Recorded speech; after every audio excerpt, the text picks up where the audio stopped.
Paano kung ang retiree ay hiwalay sa asawa? Applicable ba sa kanya yung pension agad? May SSS at GSIS po siya kasi voluntary din siya sa SSS. Good question, ma'am. Sige po, may good answer po tayo. Please watch the full video. Ito na po. Unang-unang po, ma'am, ang dapat nating tandaan, ang requirement or qualification po sa pension benefits ng government employee or private employee is age 60 po at may 15 years na GSIS or 10 years na SSS. Dalawa lang po ang requirement.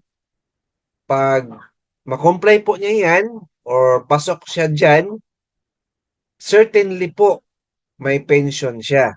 Makuha niya agad-agad.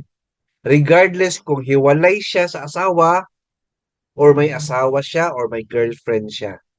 Hindi po yan mag-matter ang status ng love life niya. Yun po. Ang problema lang po, ma'am, if mamatay po si retiree, wala pong matatanggap yung girlfriend niya or present live-in partner niya. Bakit po? Kasi ang makatatanggap po ng pension benefit ng namatay na retiree ay legal spouse po niya or legal wife po niya.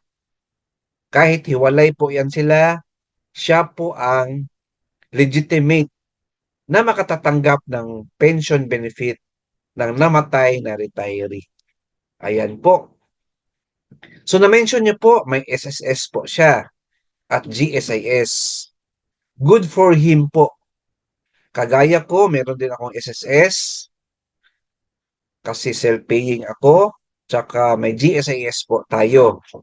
So, as a result, at age 60 po, dalawa po yung pension ko, ma'am. Si Sir din may dalawang pension. Pension sa SSS at pension sa GSIS. Alright? So, hope na nasagot ko yung question nyo, ma'am. Keep watching my YouTube channel. Lahat ng mga good questions about GSIS, pag-ibig, or SSS, or employees concern and issues, sasagutin po natin sa channel po natin. Alright?